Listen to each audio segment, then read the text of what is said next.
और जहां अभी आप 2 साल के कार्यकाल के कांग्रेस पार्टी के जश्न की बात कर रहे हैं, उस संदर्भ में पूरा हिमाचल आज बहुत हैरानी में है इस बात के लिए कि जश्न तो तब मनाया जाता है जब कोई वातावरण होता है, अच्छी खबर होती है, अच्छा काम होता है, कोई शुभ काम की शुरुआत होती है, उस दृष्टि से जश्न मनाने की बातें होती हैं। और पूरा 2 साल का कार्यकाल हिमाचल प्रदेश का तबाही के दौर में से गुजरा है।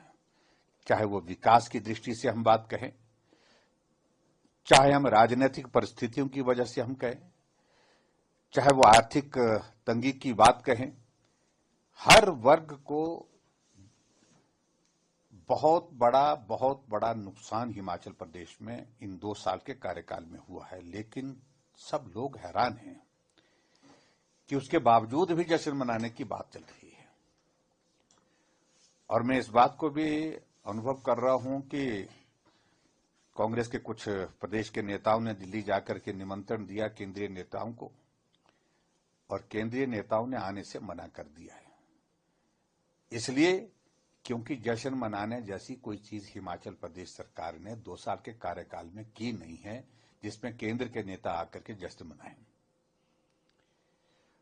और सबसे बड़ी बात हैरानी की है कि बर्बादी का ये आलम 2 साल का हिमाचल प्रदेश कभी भूल नहीं सकता है। हिमाचल नीलामी के दौर पर, नीलामी के कगार पर खड़ा हुआ है, और हिमाचल ऐसी परिस्थिति में आ गया जहां कर्मचारियों को समय पर सैलरी नहीं मिल रही है, पेंशन को पेंशन नहीं मिल पा रही है, और उसके बावजूद करोड़ों रुपए खर्च करके जश्न मनाने की तैयारी की जा रही है। अभी मुझे 2 दिन पहले आउटसोर्स कर्मचारियों की ओर से आग्रह आया कि कम से कम हमारी बात को, हमने कहा क्या बात करनी है, कि 10,000 से ज्यादा निकाल दिए गए और जो बाकी लगे भी हैं उनको 4 महीने से सैलरी नहीं मिल पा रही है, लेकिन सरकार जश्न मना रही है। आपके पास कर्मचारियों को उन बच्चों को देने के लिए पैसा नहीं है। जिन आउटसोर्स कर्मचारियों का परिवार उस छोटे से जो पैसा मिलता है, उनको मिलता है, सैलरी मिलती है, उससे चलता है, वो पैसा आप दे नहीं रहे हैं, लेकिन जश्न पर करोड़ों रुपए खर्च कर रहे हैं। सीपीएस की कुर्सी को बचाने के लिए आपने 10 करोड़ के लगभग खर्च कर दिया अभी तक वकीलों को दे करके, लेकिन फिर भी उसके बावजूद आप उनकी कुर्सी नहीं बचा पाए और फिर आप जश्न मनाने जा रहे हैं।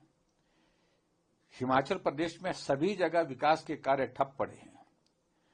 जो गारंटियां आपने दी है उन गारंटियों को तो आपने छोड़ ही दिया, चौक चौराहे पर छोड़ दिया है।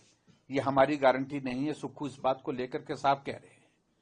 गले पड़ी हैं लेकिन बड़े नेताओं के कहने पर पड़ी हैं, लेकिन हम उसके लिए कुछ नहीं कर सकते हैं। इसलिए नहीं कर सकते हैं क्योंकि प्रदेश के पास पैसा नहीं, ये आप कह रहे हैं। और आज हिमाचल पूछ रहा है कि आप 2 साल के कार्यकाल में राजनीतिक दृष्टि से भी पूरे प्रदेश में जो वक्त गुजारे हैं वो एक अस्थिरता का माहौल रहा है। 6 विधायक आपको छोड़ करके चले गए,